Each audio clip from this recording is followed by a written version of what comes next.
Palestine, Israeli bombardment of southern Gaza displaced more than 35,000 Palestinians to the Khan Younis camp.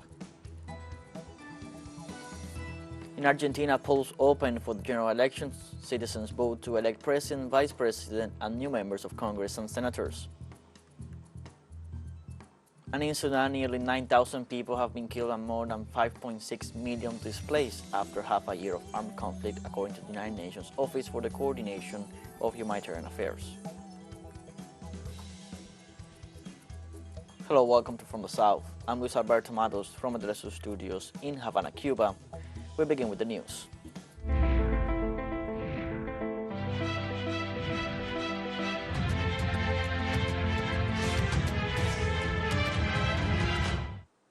More than 35,000 Palestinian refugees are being moved to a tent shelter in the city of Khan Younis in southern Gaza. The move came after the Israeli army ordered civilians in the northern half of the besieged Gaza Strip to move south last week. Since then, thousands of families, mostly evacuated from refugee camps in Jabalia and Beit Lahia in northern Gaza, have no access to fuel, electricity, or internet, while canned food parcels are delivered every few days. According to the UN Office for the Coordination of Humanitarian Affairs, more than 1.5 million people have been displaced as a result of the continued Israeli attacks on residential areas. I am from the north of Gaza, from Beit Lahia. We fled from the continuous Israeli air raids in our neighborhood. We fled from the gas and the phosphorus. We had to evacuate all the way here in Khan Younis to protect our children and ourselves from the shelling. The Hamas group has offered to release 2 more women prisoners today, following the same procedures as with the 2 recently liberated U.S. citizens hostages. The spokesman for the Hamas armed wing, the Al-Qassam Brigades, Abu Obeida, said he had previously proposed the release of 2 women for compelling humanitarian reasons and without asking for anything in return, but Israel refused to receive, while relatives of the captured Israelis were demanding the immediate release of the hostages. On the other hand, the Palestinian militias in Gaza are demanding a ceasefire against the civilian population of Gaza and the release of Palestinian prisoners in exchange for the Israelis taken hostage. In the United States, demonstrations are held in support of Palestine in the midst of the Israeli attacks against the Gaza Strip. Thousands of people have gathered Saturday outside Congress. Demonstrators include representatives of several pro-Palestinian human rights organizations who are planning further massive protests against the recent arrest of pro-Palestinian demonstrators at the U.S. Capitol. Meanwhile, the Capitol's Office of the Sergeant-at-Arms issued a statement saying security will be reinforced and that there's going to be increased police presence in the main avenues leading to the Capitol.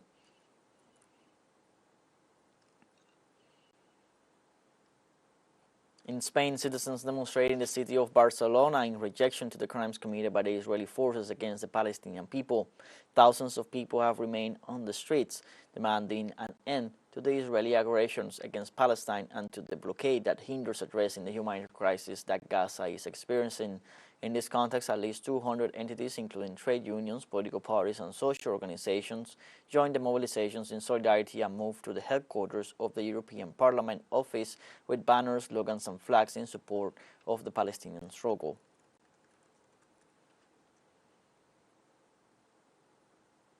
This Sunday, thousands of people participated in a pro-Palestinian demonstration near Kuala Lumpur's Independence Square. The demonstration was run by local non-profit organizations, and officials said it was intended to show discontent over Western support for Israel. During the protest, demonstrators waved banners and flags as they sang in support of the Palestinians amid the ongoing conflict between Israel and Hamas. The protest was one of many held around the world this weekend.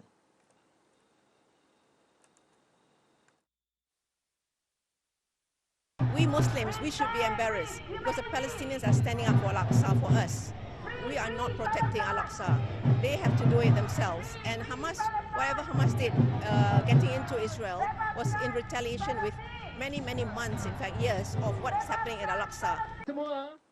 Pope Francis appealed on Saturday for the continued delivery of humanitarian aid into Gaza and for the releases of hostages taken in the October 7th raid by Hamas in southern Israel.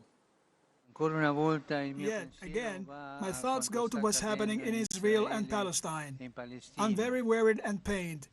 I pray for and I'm close to all those who are suffering, the hostages, the wounded, the victims and their families. I think of the grave humanitarian situation in Gaza, and I'm saddened that the Anglican Hospital and the Greek Orthodox Parish have also been hit in recent days. I renew my call for spaces to be opened so that humanitarian aid is allowed to keep coming and that they free the hostages. Relatives of Israeli detainees have demonstrated in Israel demanding the release of their loved ones. The demonstration took place outside the Defense Ministry in Tel Aviv. Demonstrators demanded a ceasefire agreement in order to advance in negotiations for the release of their loved ones. Protesters also demanded the resignation of Prime Minister Benjamin Netanyahu. Local media has indicated that different organizations and political forces are coming together in a growing movement to demand Netanyahu's resignation. After 15 days, the Israeli siege against the Gaza Strip continues. So far, some 4,469 Palestinians have been reported killed in the Gaza Strip, as well as more than 14,000 wounded. According to the authorities' report, at least 1,756 children have been killed, and it's presumed that another 600 are under rubble. Also, in the framework of the Israeli operation, some 22 journalists have been reported killed.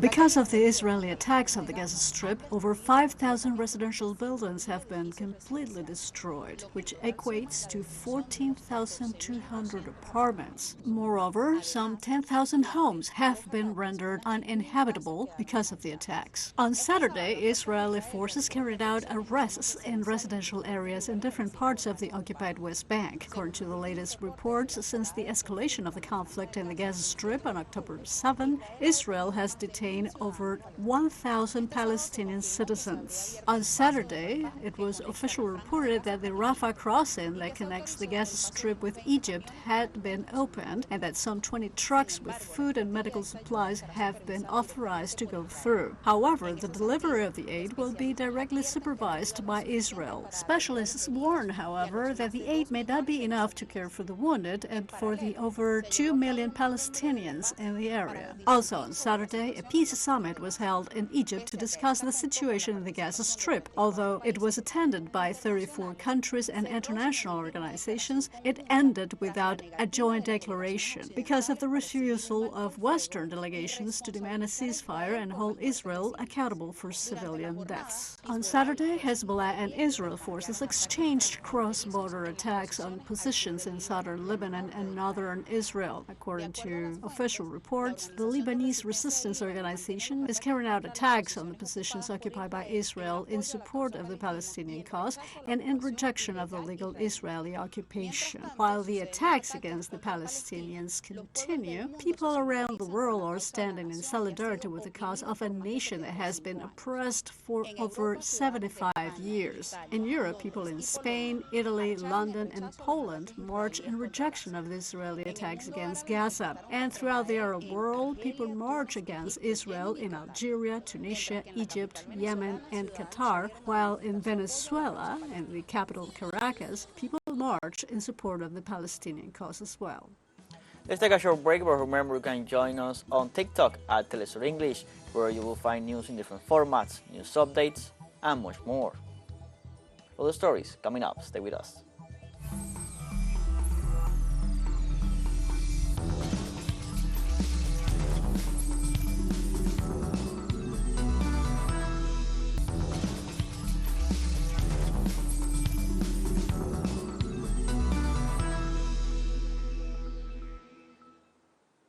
Welcome back from the South. In Mexico, Latin American officials arrived in the state of Chiapas to take part in the Palenque Summit on Migration. Colombian President Gustavo Petro and Haitian Prime Minister Ariel Henry arrived in the country on Saturday. The summit, convened by Mexican President Andrés Manuel López Obrador, will have as its main focus to address the origin of migratory flows of each country and to create a joint proposal that favors the situation. The Mexican head of state, in turn, emphasized that the meeting is of the utmost importance to face the migratory situation that threatens to worsen in the coming months.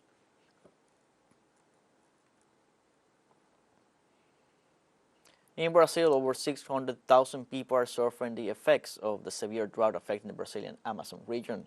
Local authorities report that this is one of the strongest droughts ever experienced in the region. causing sandbanks that have prevented river traffic for boats. The rivers are reported to have been reduced in depth to just 30 centimeters in some stretches. The situation has led to the death of marine wildlife in the state, prompting the Ombudsman's office to declare a state of emergency in 59 cities.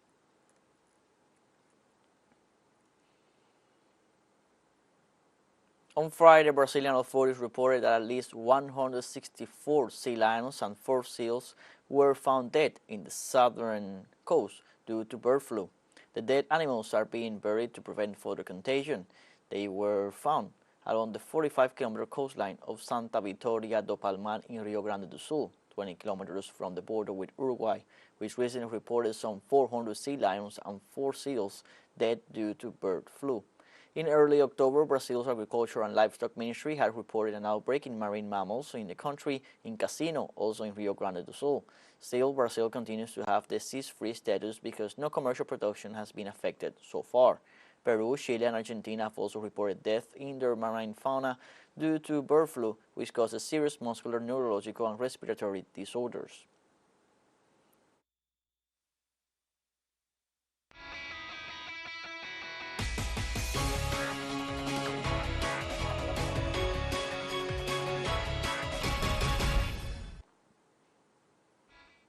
Polls open in Argentina's general elections. Over 35 million citizens are called to participate in the elections that will define the president of the South American country.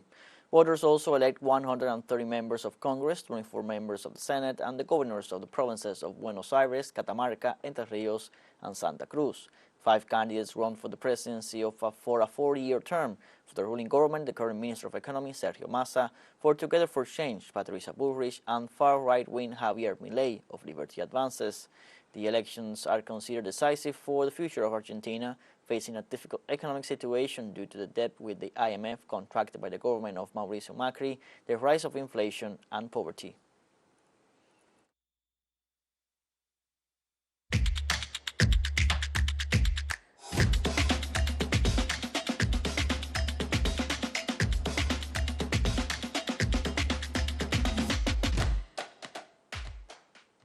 And on the 4th day of competition, the Santiago 2023 Pan American Games, skateboarding made its debut in the women's competition calendar. Our correspondent Eduardo Regonesi has more details. Historic day at the urban sports esplanade of the National Stadium Park, where Brazil won its first Pan American gold medal thanks to its young star athlete Rice Salil, who won the gold medal in women's skateboard. The 15-year-old not only became the first medalist for her country, but also the first champion in this category, which debuted on Saturday as a Pan American sport. With the silver medal in Tokyo 2020 and the gold medal in Santiago 2023, Raisa Mendez is already on her way to becoming a sports legend. She's been in many world championships. I had the chance to meet her before, but I never had the chance to practice with her on the same track. She's an inspiration for so many. It was great. In this competition, 6 of the 9 athletes were born after the year 2000, which is in line with the idea of connecting with new generations of athletes by including disciplines such as breakdancing and skateboarding to the list of Pan American sports. This is not only reflected in the athletes, but also in the way the events are covered. I'm actually on a visit right now. I'm here as a content creator with the TikTok team. I'm a TikToker, and the TikTok team brought together several athletes and content creators to bring them to different events. I'm a skateboarder. I've been skating for a long time, and I was very happy to be selected to come and witness one of the sports I love the most. With the boost of Raisa and the other young athletes, this sport will likely continue to grow because, according to them, there is still a need for more contributions to continue to take it to the top. To qualify for the Olympic Games, you've got to be among the first 44th in the world ranking. I'm now the 50th. I still have a chance, but I have missed several championships. Now for the next one in December in Japan, we do have a chance, but we need to gather support in order to be able to participate.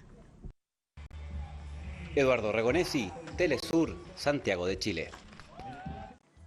We have a second short break coming up, but before we invite you to visit our YouTube channel at TeleSUR English. There you'll be able to rewatch our interviews, top stories, special broadcastings, and more. Hit the subscribe button and activate the notification bell to stay up to date on the world's most recent events. Found short break, don't go away.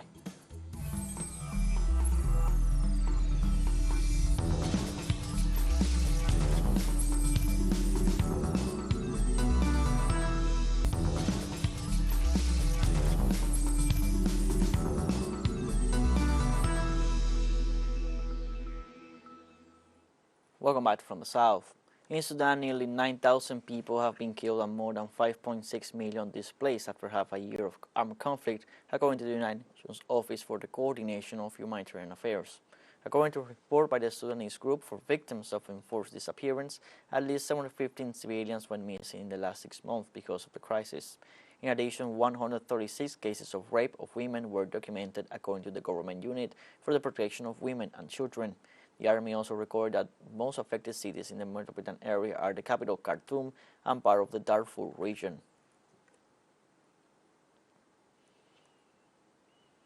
In China, a devastating explosion in an aluminum smelting factory in the city of Pinghu, southern province of Guangxi, claimed the 6 lives, authorities said Saturday. 4 people were injured and are receiving medical care after the explosion on Friday night. According to the official China Daily, rescue efforts were suspended on Saturday. Preliminary investigation results indicate the explosion was caused by a high-temperature liquid aluminum leak during the rod smelting process. Industrial accidents are frequent in China despite strict orders from the central government to improve safety in factories, power plants and mines. However, the not always enforcement of safety standards remains a cause for concern. Robert Bobby Charlton, one of the great glories of English football, died on Saturday at the age of 86. Bobby won the 1966 World Cup with the England national team, and as a striker from Manchester United, he won 3 English Premier League titles and the 1968 European Cup. He was born on October 11, 1938 in Ashington, North East England, into families of famous footballers.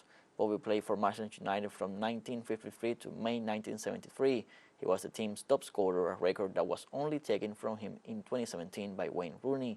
Charlton played in 4 World Cups, 1958, 1962, 1966, and 1970. His last appearance for England was on June 14, 1970. During his career, he made 106 appearances and scored 49 goals. In November 2020, it was announced that he was suffering from dementia.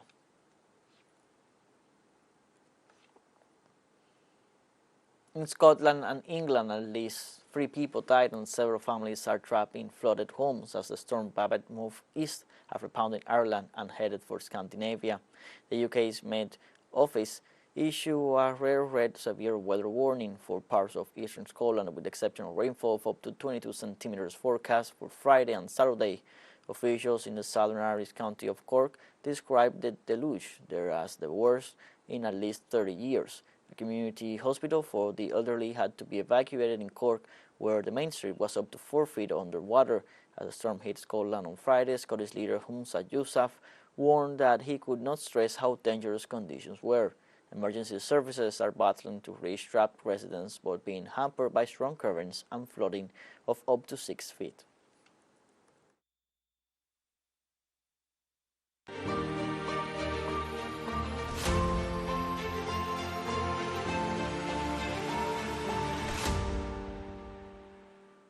The Russian Defense Ministry said on Saturday that the Russian Air Force shot down a Su-24 bomber of the Ukrainian Armed Forces near the Ukrainian city of Odessa.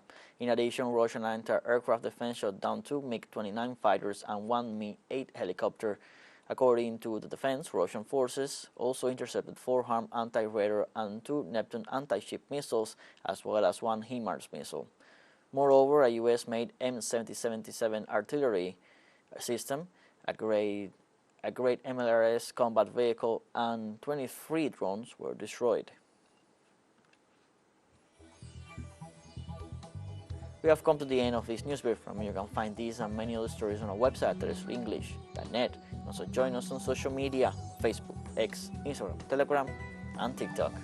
For TeleSUR English, I'm Luis Alberto Matos. Thank you for watching.